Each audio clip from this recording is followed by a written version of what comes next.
Hello, hello, hello. Welcome back. It's be fucking for real.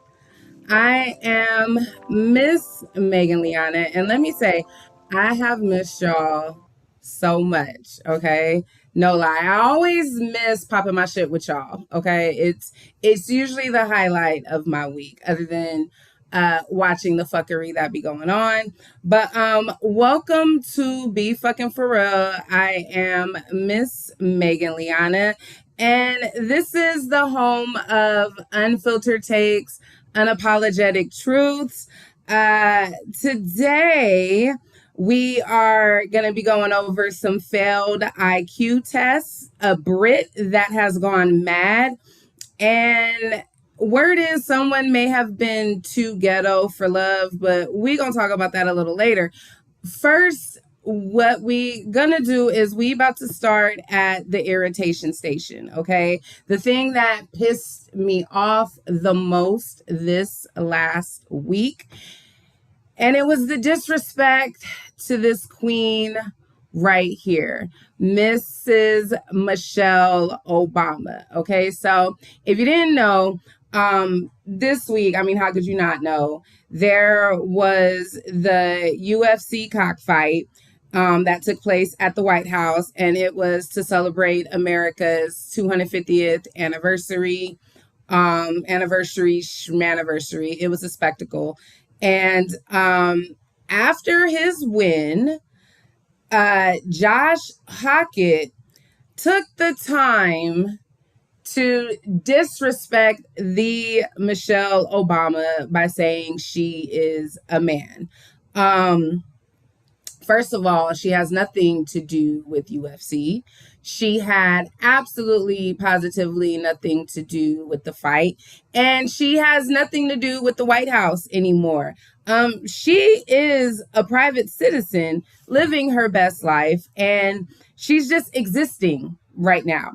Um, and this imbecile had the audacity to just disrespect her. And I'm not going to share the video. And I'm not going to share that video because I think that's the problem. People share shit too much. Even now, when he said it, he got a couple chuckles, a couple laughs, whatever. But whether he got laughs in the moment or not, the issue is the virality of the clip. The issue is the fact that it's going to be played, and it has been played over and over and over again. And that's usually the goal of people like that. But while I'm not going to play that clip, I am going to play the clip of this guy literally spitting up on himself. So what? Maybe I was drinking last night. But who wouldn't? Who wouldn't be? I have a giant. And that's my problem. People that carry themselves like that feel that they can disrespect a woman like this, and not only does it disrespect, Mrs. Michelle Obama by masking or putting this mask over her beauty of masculinity, but it also is like a double edge of disrespect, because it also disrespects President Barack Obama by making it seem like he's a closeted gay man, when people, everyone knows how much people adore their relationship. You know what I mean? They are this positive Black couple, educated Black couple that, were the first president, and she's the first Black first lady of the United States. And, they display character, intelligence, intellect, attractiveness, love, success, and success in love, but also success in marriage and their career.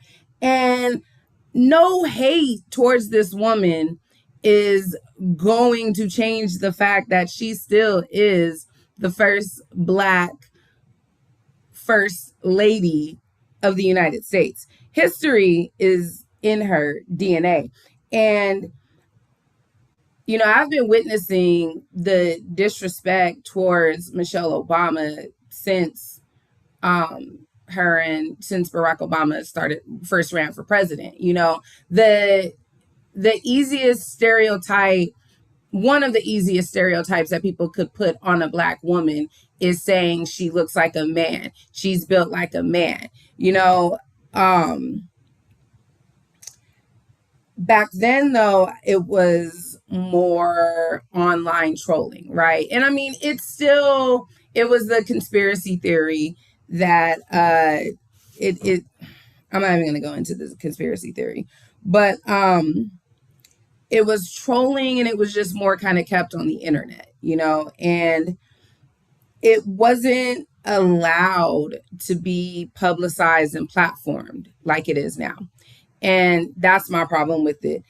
To be on that stage and have the audacity to say that and feel that that's comfortable, like feel that that's okay behavior, that's what's wrong with the world today, and especially the world of Donald Trump. People can say the most dumbest, disrespectful shit and then get notoriety for things that they should be shunned and shamed for. And yeah, there were people that were coming out and was like, oh, I disagree. He shouldn't have said that, blah, blah, blah, blah, blah. However, it still was said, and it still went viral, and it's still being shown. And Michelle Obama is a Princeton and Harvard graduate, Ivy League, okay? Being ridiculed by a college wrestler that went to a California state university and was probably there on a wrestling scholarship. Your claim to fame is fighting, and you have to spit up on yourself at a press conference to be talked about. You know, the Michelle Obama is grace personified and class displayed. The Michelle Obama is stunning, okay? And she will turn heads in any and everything she puts on. These are just a few looks. Like, make no mistake, Michelle Obama was my generation's Jacqueline Kennedy Onassis. There hasn't been a first lady that puts that shit on like her since it's been her. And I also want to add, if I wanted to, I could literally look up the current first lady's vagina and breasts on the internet. Just a comparison. But I'm sick and tired of the disrespect that is thrown to, you know, Mrs. Obama. And she deserves so much better. And I really, really wish former President Barack Obama would just really check one of these motherfuckers one day. Like, he ain't gotta go full Will Smith. However, I think if he did go Will Smith, that might, you know, sometimes you gotta slap the shit out of somebody for them to shut the fuck up. But I really, really believe that the motto of when they go low, we go high, that's done. That's out. Okay. When they go low, we need to take it to hell and make sure we bring them down there with gasoline draws to make sure they stay their ass down there. And then by the time they get back up, they're traumatized from the burns. But speaking of the UFC fight, you know, it was really no surprise to me that the main card was a Black fighter versus a white fighter, right? It I had a feeling that was the route they were going to go, because there was an initial card where it was also a black fighter and a white fighter, and that card got canceled, and then they redid this one. But it's no surprise that they made sure Lewis, a black man, did not win, because there's no way in hell on America's 250th anniversary that they were going to let a black man whoop a white man's ass on stage, on center stage, when they're literally celebrating the conception of America. But excuse me,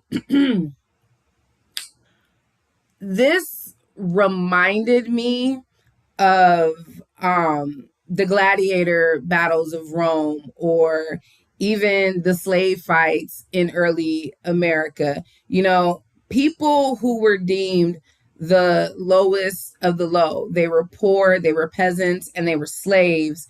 If we're talking about Rome, you know, they had more indentured service. They had a different kind of slavery versus the slaves that they had in America that was fighting literally to the death. And even when it came to America, the plantation owners would, you know, put their slaves against each other and to see who could fight. And some of them would have to fight for freedom. And there was a fighter that was named, it was Tom Molyneux. I don't know if I'm saying that right. I could be saying it wrong, but Tom Molyneux. And he was a Virginia slave that won his freedom and $500 for winning that match. And he had to fight other slaves. And while he won $500, his master made 100,000. And it really, you know, reminded me of how before the UFC fight, Trump launched a America 250 golden coin that costs $250 to $12,000. And mind you, it's a gold coin that has no face value, but it's a cash grab. And when you think of how the leaders in ancient Rome and how slave masters were able to profit off of this type of fight, and then it's in front of the fucking White House, which is insane, you know. But it's important to note, like, while the UFC, I think it's Dana Bash, or no, Dana White, whatever his name is, the bald guy that owns UFC. While he says, you know, they invested 60 million to throw that, the taxpayers also had to front the bill. When it comes to Secret Service, the aftercare, like, there's a lot of stuff that the taxpayers are going to pay for to cover a lot of the back end stuff. And when you look at how much Donald Trump made from the event, plus the taxpayers that are having to front the back end, it was definitely, you know, one of Trump's grifts. But the people that participated in it, and even the people that attended, that's, you know, they got their own shit they got to deal with. I was probably most surprised to see Serena Williams' husband there, because he is very Alex Ohanian. He's very vocal about a lot of shit. So to actually show up to this fight and this event, the hypocrisy, people will always show what they're aligned to. And, you know, somebody that picked the wrong allegiance, and he's finding out that don't nobody really fuck with him like that, Mr. Stephen A. Smith. Here's the thing. This guy has been capping for Trump and the Republicans since Trump has been in office, probably a little bit before, but he literally had to get his real nigga wake up call.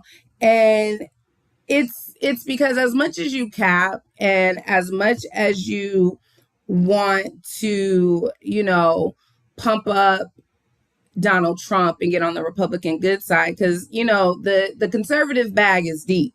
No matter how black you are and how much you kiss up to them, they're always going to see you as a black man and a black American, and they're always going to see you as beneath them.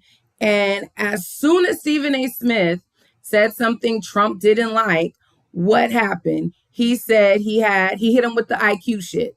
ESPN commentator Stephen A. Smith, who was talking about running for president, said he would blame you if the Knicks lost the game. How do you respond to that? I think he's a nice guy, but you need a certain aptitude to run for president. You need a high IQ. I'm not sure that Stephen has that. I don't think he does, actually. And let's just go into Stephen A. Smith's response. You want to talk about IQ? I could say I put my IQ up against yours any day of the week. I could go one better. I could ask you why you've been running from me the last year since I wanted to talk to you. I could ask you to debate me, since you think you that dude, okay? You sound hurt. We can go a myriad of ways with all of this, but I'm not gonna let you off the hook because none of that is important. I do appreciate the fact that you called me a nice guy because shh, don't tell anybody. But I actually am a very nice guy. Until you tug at me a little bit. And then after that, I gotta show my other side. Now, Smith. For one, he sounded like his feelings were hurt at the fact that Trump has never given him an interview. And again, that just goes to show how much Trump and them Republicans that he be, trying to get on their good side don't fuck with him. And he has done nothing but sing Trump praises. And I have some actual quotes right here. He said Trump's politics are absolutely brilliant. He has defended Trump from racist accusations by describing their personal friendship and saying that Trump is not against Black people. And he even said on New Nation's Cuomo show that he is glad Trump has won. And like I said, the Republican bag is long. There is a reason that a lot of people have shifted their content to go more conservative. When you look at a lot of the mergers, when you look at the FCC licensing, when you look at who is targeted for cancellation, it's liberal. So, of course, there's money into, pushing the conservative narrative. Go for it. But you have to know that just because you trying to get in the club don't mean they got to let you in. And just because they may pat you on the head for saying nice shit, it does not mean that they really rock with you. They will see you as a Black man that is beneath them. And a lot of people are saying that, Stephen A. Smith wants to transition into politics after the sports thing. And he even was dumb enough to say that he would run for president. But see, that's the problem. A man like Stephen A. Smith can say he could run for president and do a good job, just like Spencer Pratt can say he'll run for mayor and think he'll win, because politics are a joke now. And Trump and people like Lauren Boebert and just a lot of brain dead, like politics are a joke now.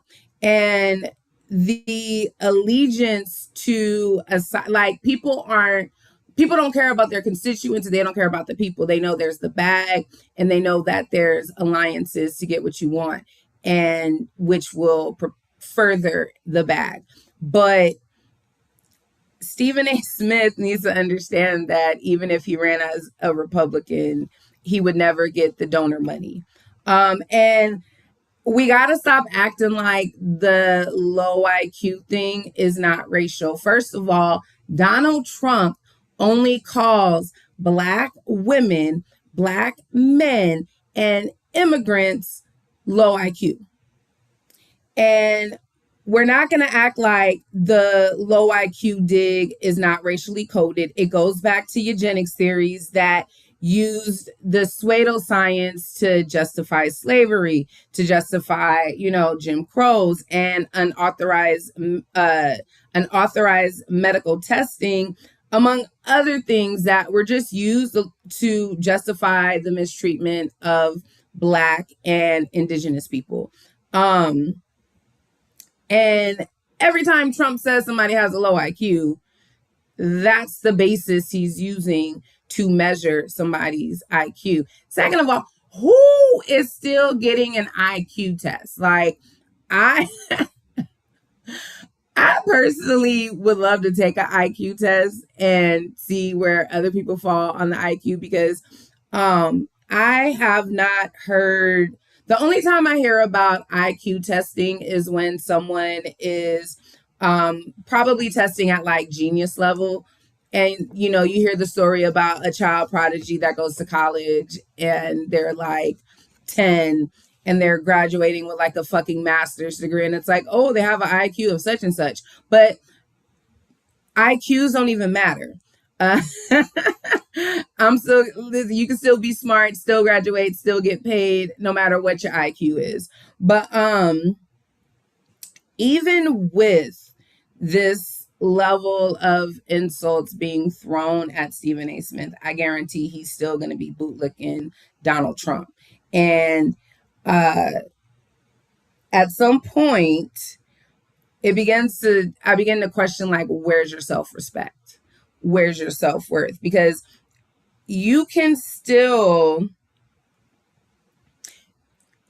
be a part of whatever political party you identify with, right? But when you go out of your way to justify to justify and kiss political leaders' ass, basically, right? Then you kiss their ass, but then you say, oh, if, mind you, this all started because Stephen A. Smith said if Donald Trump goes to the game and the Knicks lose, he's blaming him. This is because the Knicks lost when Donald Trump went to the game and Stephen A. Smith said it would be his fault. If you can kiss somebody's ass for so long through their whole presidency that when you say one thing wrong that hits you with the low IQ jokes and you still kissing their ass afterwards, you don't even have self-respect for yourself. But that's my little spiel on him. We gonna see the next time he's kissing Trump's ass. On another note, there was a story that the Daily Mail ran with this last weekend, and it really like bothered me. The tone of it was okay, so let's just get into it. So there was a story where they were saying, Daily Mail said that Klay Thompson said Megan Thee Stallion, that he broke up with Megan Thee Stallion because she was too loud and ghetto. A source claims that he said, and I quote, this is like a direct quote from the article, "She was just so ghetto. I was over the ghetto-ness, the way she speaks, the way she acts." And that doesn't sound very Black, right? Like, and I know that you can be Black and be anti-Black. I know, like, just like there's the saying where Nene Leakes was like, "Ooh, child, the ghetto." Like, we know the negative connotation that comes with the ghetto that Black Americans have against Blacks in the ghetto, that they'll call, whatever. But the ghetto-ness, like that whole sentence, I didn't really believe it. To me, it sounded like PR. Like there was a PR, crisis person that called in the story to Daily Mail because all they need is a source. And there was another source that said she would not shut the fuck up about Tory Lanez. This is true. I really think it's a planted PR story. And I think what irks me the most is that, like, so the ghetto WAP was good to fuck, right? It was good when it was good when it was good. It was good when she was bent over. It was good when y'all was moving in together. Like, I don't like these kind of stories because it's good to it's fun to be with the bad bitch. It's fun when your stock goes up because you're with said bad bitch, right? But the same way that someone can call her ghetto, someone can call him an Oreo that's a product of coming out of a Caucasian vagina. But if I said that, I'm taking it too far, right? But that's the dynamic, that when you start playing with, people, and it's no denying that they came from two different worlds, right? And that was part of a lot of the critiques about their relationship. Oh, she's too ghetto, she's too this, she's too that. So when I say it's a PR story, it really sounds like, someone was just using something to defend Clay to change the narrative from him being a cheater. And I'll say, if Megan had never went public with their breakup, I don't think the story would have happened. But I also think that this is why sometimes you got to keep your relationship private. No face, no case. You can't be I don't believe in putting your private life on social media like that, unless if it's like super serious, you're married, you're locked in. Other than that, it's really nobody's business. And like, prime example, Dolly Parton. There is only one public picture of Dolly Parton's late husband. And the picture is in black and white and is from like the 1940s or 50s. That's how private you should be in your marriage. It's not, every move isn't everybody's business. And I think that the second they put so much, and really it was her, the second she put a lot of their relationship online, for one, once people know, if you a bad bitch and people know your man is fucking you, like the Jezebels, the hoes gonna flock because they want what you have. And Megan Thee Stallion does have a lot of haters. Like you hear it online. There are a lot of people that just don't like her because they don't like her because of the case. They don't like her because of her confidence.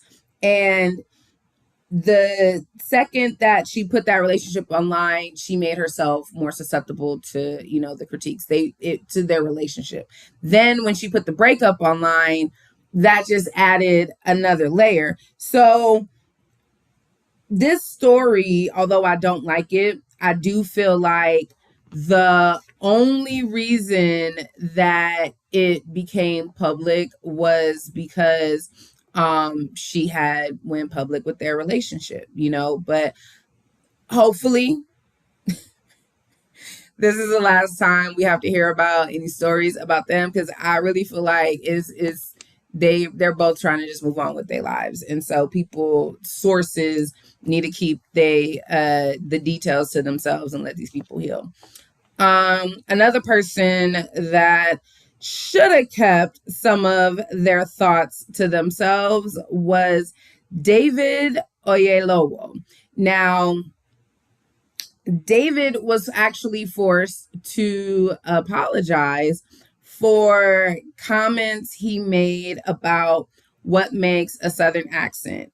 He was on comedian Godfrey's podcast 154, and he was bold enough to state that the Southern Black dialect evolved from a Nigerian accent mixed with slavery and subservience. And you cannot make this type of ill-informed audacity up. So let's get into what he has said. If you take the Nigerian accent like this and you slow it down, you put a lot of slavery in there. Facts. And then you start to put a little bit of subservience in it. This is what starts to happen to the Nigerian accent. Man, it goes, because literally, if you're down here and you start to speed it up, and then you start to take all the thing out of it, then before you know it, you're talking like this. now we are free again. Now we are free. We are released. Hey, that was a smooth transition. You see that? Okay, so here's my initial reaction, right? Is that I really think that that was what he told himself when, you know, he was taking on his own lesson in learning about the Southern Black dialect. Now, if you don't remember, David played Dr. Martin Luther King Jr. in the movie Selma. With that, of course, if he has a Nigerian, you know, British accent, he has to learn how to talk. And that's the thing. A lot of British actors do have to go through like a dialect training. But you really got to be careful, especially right now when it comes to Black American pride and the Black diaspora wars. You know, if you're on Threads and on Twitter and online, you're always seeing the conversation of, you know, Africans versus Caribbean Islanders versus Black Americans, and just the wars of culture and cultural impact. And it's important to note, this is the same guy that produced the Nina Simone movie that had Zoe Saldana in blackface. And I remember the controversy that role caused. I remember how pissed people were with her that she took that role, and she is still like facing backlash and side eyes for taking that role today. And again, British actors, they have to go through their dialect training to lose their accent and take on an American accent or a Black American accent. I'll give him the benefit of the doubt that what he was expressing, because it sounded like what he was expressing was like what he told himself in that training. But this is why we need to start hiring more Black American actors to tell the stories of Black American history. There isn't a shortage of Black actors. I think that there is a stereotype against Black American actors that, as of, I would say maybe the last 15 years, has put British actors on, you know, a pedestal above Black American actors, like they are the thespians and the end all be all. But I don't believe the hype. You know, Tyler Perry has found a plethora of Black American actors, and I really think it's more of a scheme in Hollywood to not hire and pay and give those jobs. I was watching Boomerang over the weekend when I was getting my hair braided, and it reminded me of a time where in the 90s and the early 2000s where there was plenty of Black actors in lead roles telling Black stories. And we don't have that anymore. And we really need to get back to that. And Tyler Perry cannot be the only one that has the budget and the green light to tell these Black stories and hire Black actors.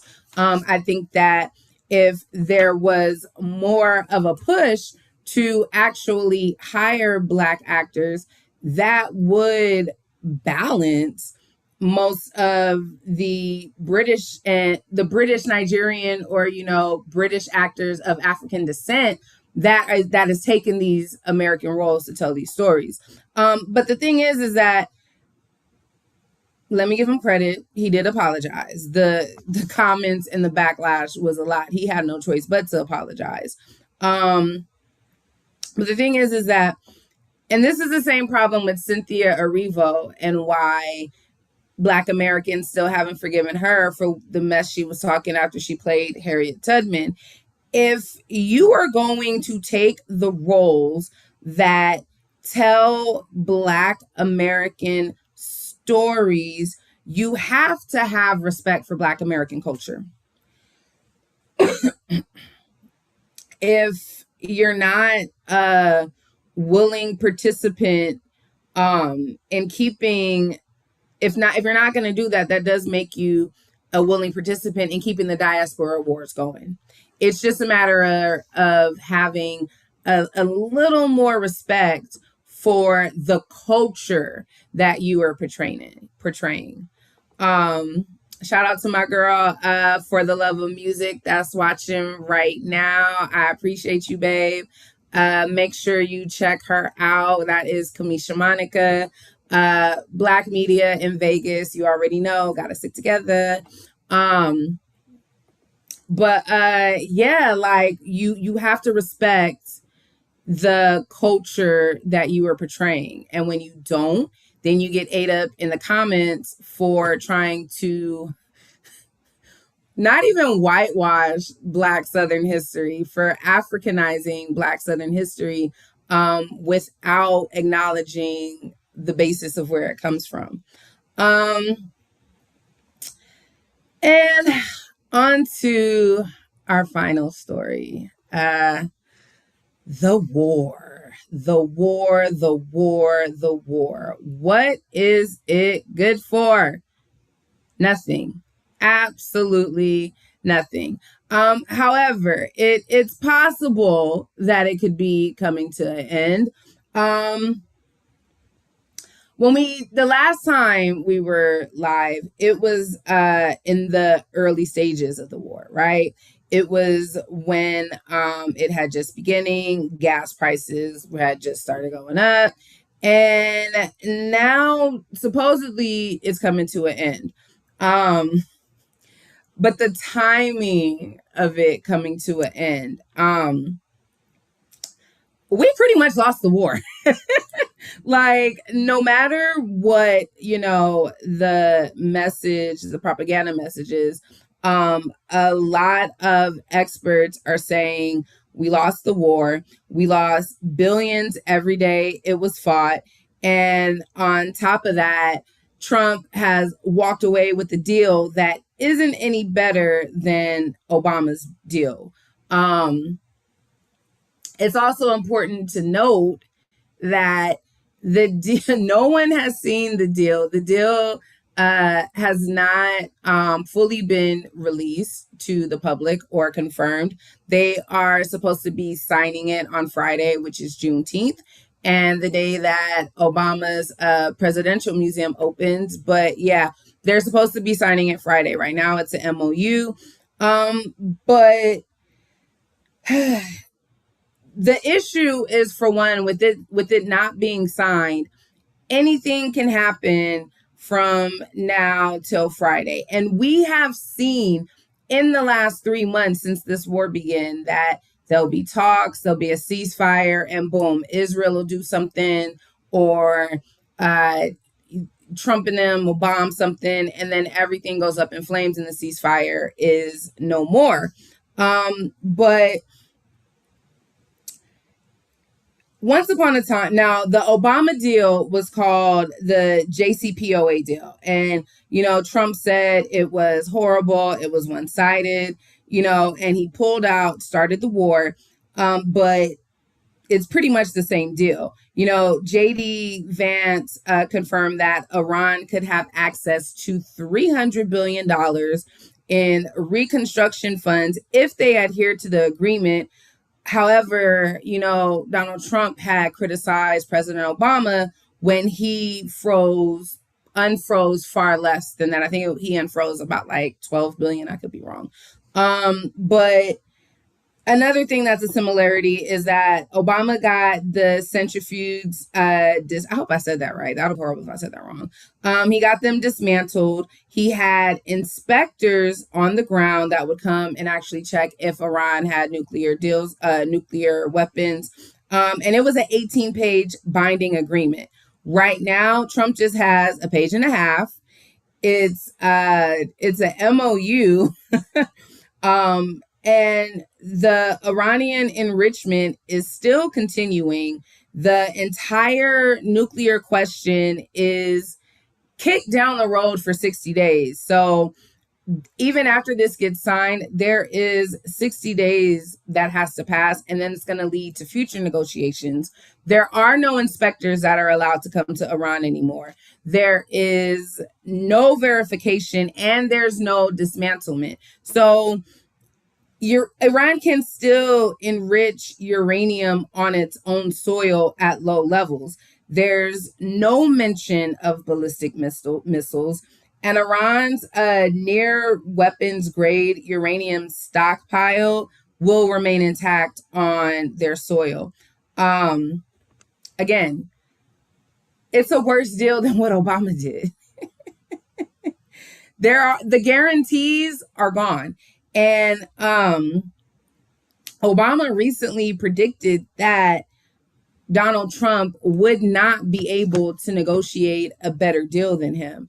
And I think that one of the things that we've seen, Trump do in both of his presidencies is try to dismantle anything President Obama did. And Pete Hegseth did an interview on Face the Nation, and this is exactly like the problem with their angle.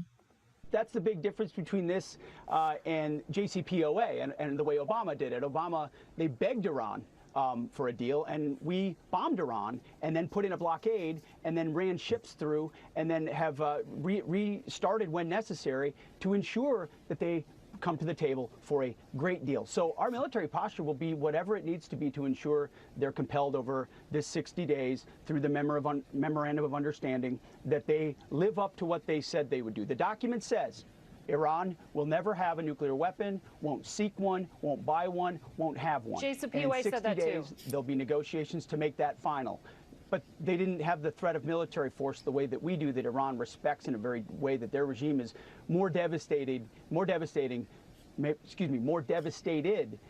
it's ever been in its 47 years. Okay. And that's. See, he was stuttering because he knew he was saying a lot of bullshit. I